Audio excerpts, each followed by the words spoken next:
जब भी हंसते दिखोगे किसी को तो ऐसा कुछ न कुछ लोग करेंगे जरूर कि आपकी हंसी बंद हो, क्योंकि हंसता हुआ व्यक्ति किसी को अच्छा लगता ही नहीं आज के समय।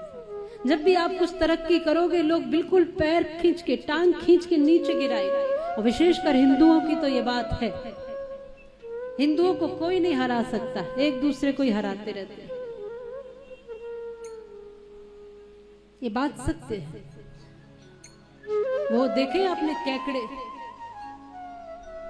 कभी कभी बाल्टी में डाल दो उनको तो वो धीरे धीरे कोशिश करेंगे ऊपर आने की, और वो आ ही जाएंगे, बिल्कुल वो निकलने ही वाला, पार होने ही वाला। दूसरे ने देखा तुरंत टांग पकड़ के खींच के नीचे करे, तू कहाँ जा रहा। तो हम सब एक दूसरे की टांग खींच खींच के नीचे करते हैं जितनी कोशिश होती है। और सोचिए कि कभी ऐसा स्वभाव बन गया कि हम सब एक दूसरे के सहयोगी बन जाएं, हम सब एक दूसरे को सहायक बन जाएं, एक दूसरे को सहारा दे करके खुद भी ऊंचे हो जाएंगे और दूसरों को भी ऊंचा कर सकते हैं।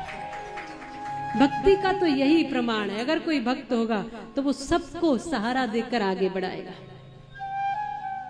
सबको सहारा देगा। ये भक्त का कर्तव्य है और लक्षण भी है, वो किसी को गिराएगा नहीं। नारद जी ने कहा कि सब दुखी मिले मुझे, और भक्ति महारानी मिली वृंदावन में जब पहुंचा।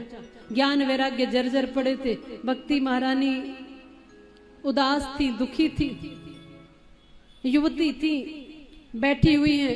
मैंने पूछा क्या कारण है दुखी होने का। कह रहे कि ये ज्ञान वैराग्य मेरे पुत्र बूढ़े पड़े हुए, वृंदावन में भी ये बूढ़े हैं। कहा कि ये देखो मैं युवती मां होकर जवान हूं और ये मेरे बच्चे बूढ़े, कुछ तो करो। सारे उपाय कर लिए, किसी तरह से जब काम ना बना तब नारद जी कहते अब मुझे बताओ क्या करना। तो शौनक जी ने कहा कि वही परम भागवत उनको सुनाओ, वो सब जर्जरता को समाप्त करेगी। और नारद जी ने फिर ज्ञान वैराग्य को वह कथा पावनी श्रीमद् भागवत कथा सुनाई। भक्ति ज्ञान वैराग्य ने 7 दिवसीय श्रीमद् भागवत कथा को सुना। सुनकर झूम गए, सुनकर आनंदित हो गए, सुनकर प्रसन्न हो गए। और जो सारी जर्जरता थी, जो सारा बुढ़ापा था, जो सारी मूर्छित अवस्था थी, वो समाप्त हुई।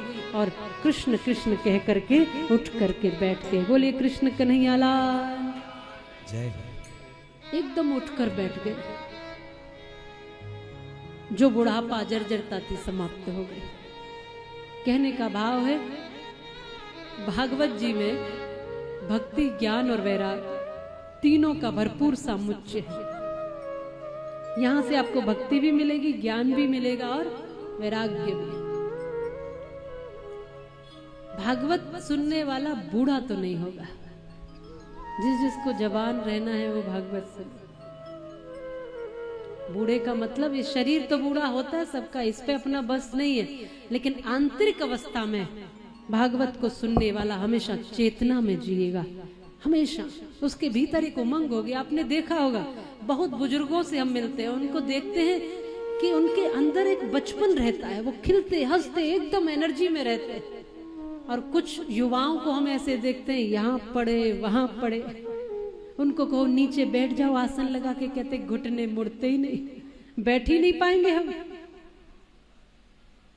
तब आप बताइए वो युवाओं में भी बुढ़ापा दिखता है और उन बूढ़ों में भी कई बार एक जवानी चेतना दिखती है, स्फूर्ति दिखती है, उमंग दिखती है। वास्तविकता में जवानी चेतना का ही नाम है। जिसमें चेतना नहीं है, ऊर्जा नहीं है, उत्साह नहीं है, कुछ करने का भाव नहीं है, वो बूढ़ाई है समझो। तो कथा क्या करती है, आपके भीतर उत्साह भरती है, जीवन के प्रति एक सुंदर भाव देती है, आपको आपका परिचय कराती है और वो बताती है आप आत्मा हो। और आत्मा कभी बूढ़ा नहीं होता, आत्मा थोड़ी बूढ़ा होता है। शरीर सबका बूढ़ा होना है, मरना है, एक दिन ये छूटना है, पर आत्मवत जब परिचय हो जाता है तब वो जान लेता है कि मेरा जो वास्तविक स्वरूप है वो चेतन स्वरूप है। उस दिन के लिए कथा सुन रहे हो आप, जिस दिन आपको ये पता चलेगा कि मैं कौन हूं।